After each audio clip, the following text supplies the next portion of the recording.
আজ সোমবার মেদিনীপুর লোকসভা কেন্দ্রের তৃণমূল কংগ্রেস মনোনীত প্রার্থী জুন মালিয়া মনোনয়ন জমা দিতে বের হলেন মেদিনীপুর কলেজ মাঠ থেকে। আগামী 25শে মে মেদিনীপুর লোকসভা কেন্দ্রের নির্বাচন রয়েছে, আর এই নির্বাচনকে সামনে রেখে মনোনয়নপত্র জমা দেওয়ার পর্ব প্রায় শেষের দিকে। সোমবার মনোনয়নপত্র জমা দেবেন জুন মালিয়া। দলীয় প্রার্থীর মনোনয়ন জমা দেওয়াকে কেন্দ্র করে এক উৎসাহ উদ্দীপনা নজরে আসে দলীয় সমর্থকদের মধ্যে। মেদিনীপুর কলেজ মাঠ থেকে কালেক্টরেট মোড় পর্যন্ত টানা প্রায় 1.5 কিলোমিটার রাস্তা তৃণমূলের দলীয় ঝান্ডা দিয়ে সাজানো হয়েছে। রাস্তা জুড়ে বাঁধা রয়েছে মাইক। সোমবার সকালে নির্মল হৃদয় আশ্রম, কর্ণগড় মায়ের মন্দির, পাটনা বাজার বুড়া শিব মন্দির, বটতলা কালী মন্দির সহ বিভিন্ন মন্দির এবং ধর্মীয় স্থানে মেদিনীপুরবাসীদের মঙ্গল কামনা করে পুজো দেন জুন মালিয়া। হাজারেরও বেশি দলীয় সমর্থকদের সাথে নিয়ে সুসজ্জিত র্যালি বের হলো মেদিনীপুর কলেজ মাঠ থেকে। ধুমধাম করে সাড়ম্বরে মনোনয়নপত্র জমা দিতে বের হলেন মেদিনীপুরের বিধায়িকা তথা লোকসভা নির্বাচনের তৃণমূল মনোনীত প্রার্থী জুন মালিয়া। একটি বিশেষ ভ্যানে করে কলেজ মাঠ থেকে বের হন প্রার্থী। ভ্যানটিতে তার সাথে রয়েছেন মন্ত্রী শশী পাঁজা ও চন্দ্রিমা ভট্টাচার্য। এছাড়াও ভ্যানটিতে উপস্থিত রয়েছেন কয়েকজন বিধায়কও। দলীয় প্রার্থীর মনোনয়নপত্র জমা দিচ্ছে, তাই দলীয় নেতা নেত্রীদের মধ্যে উৎসাহ উদ্দীপনা চোখে পড়েছে নজর কাড়া। কাউন্সিলর বিপ্লব বসু, অনিমা সাহা, যুবনেতা আবির আগরওয়াল, নির্মাল্য চক্রবর্তী সহ একাধিক নেতা নেত্রীরা তাদের দলবল নিয়ে যোগদান করেন এই শোভাযাত্রায়।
এই কি কমান্ড করছে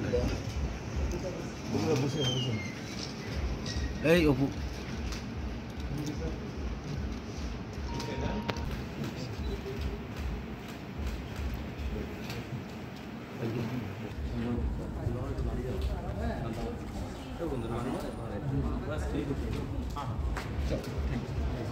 ওয়ার্কার্সদের আবেগ, স্বতঃস্ফূর্ততা এবং আমরা সবাই যে এখানে একটা পরিবার, একটা স্ট্রং পরিবার, তৃণমূল কংগ্রেস যে একটা স্ট্রং পরিবার এবং আমরা সবাই, আমাদের দুই মন্ত্রী এসছেন, চন্দ্রিমাদি তোষিদি এসছেন কলকাতা থেকে, এখানে আমার সব বিধায়করা ছিলেন, আমার ডিস্ট্রিক্ট প্রেসিডেন্ট আছেন, আমার এখানে প্রদ্যুৎদাদের মতো সিনিয়র লিডার্সরা আছেন।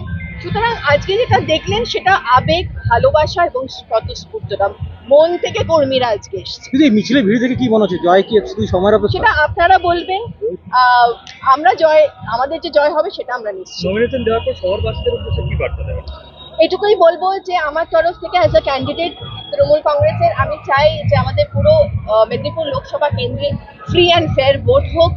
সবাইকে বলবো যে অবশ্যই যেন 25শে মে আপনারা নিজের ভোট নিজে দেবেন, সকাল সকাল এসে ভোটটা দেবেন। আপনাদের ভোট ভীষণই গুরুত্বপূর্ণ। এটা একটা ইলেকশন, লোকসভা ইলেকশন।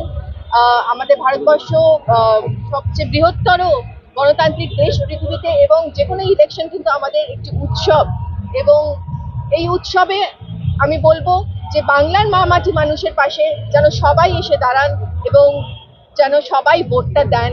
যেরকম বললাম যে ফ্রি অ্যান্ড ফেয়ার ভোট হবে। আমি আমার তরফ থেকে এবং আমার দলের তরফ থেকে আমরা এটাই চেষ্টা করব যে ইলেকশনের দিন যেন কোনো ভায়োলেন্স না হয়, প্রি পোল ভায়োলেন্স, ইলেকশনের দিন ভায়োলেন্স, পোলিং এর দিন এবং post pole, we don't want any violence. সেটাই আমার বার্তা। আজকে দেখলাম আবহাওয়া জুনের প্রতি অনুকূল আছে। এতদিন তো আপনি রোদে রোদে ঘুরে ঘুরে প্রচার করেছেন, আজকে আবহাওয়া তো আপনার প্রতি অনুকূল। দেখুন, যে সংখ্যায় আজকে আমাদের কর্মীরা এসেছেন আমার সমর্থনে, তার জন্য মনে হয় ঈশ্বরও মুখ তুলে চেয়েছেন আমাদের প্রতি, এবং সেই জন্যই হয়তো আবহাওয়া এত সুন্দর ছিল। দিদি, আপনারা বলেন যে গণদেবতাই আপনাদের কাছে সবকিছু, অথচ দেখা গেল নমিনেশন করার আগে প্রত্যেক প্রার্থী আপনারা আগে মন্দিরে যাচ্ছেন, পুজো দিচ্ছেন। গণদেবতার উপরে ভরসা নেই? গণদেবতার ওপরেই তো ভরসা। ঈশ্বর তো আছেন মানুষের হৃদয়ে, কিন্তু আমরা সবাই আমাদের কাউকে তো মানে একজন তো সুপার ন্যাচারাল পাওয়ার আছে। আর আমি ডেফিনেটলি, শুনুন, I am not a hypocrite. I am a religious, God-fearing person, and with all reverence আমি শুধু মন্দিরেই যাইনি, আমি আমার মসজিদেও গিয়েছি, আর সকালে আমি গির্জাতেও গিয়েছি। আর এটা কোনো হিপোক্রেসি না, বা আমার তরফ থেকে কোনো গিমিক নয়, কারণ আমি ঈশ্বরে বিশ্বাস করি এবং আমি সব ধর্মে বিশ্বাস করি, এবং সর্বোপরি আমি মানুষের উপর আস্থা রাখি।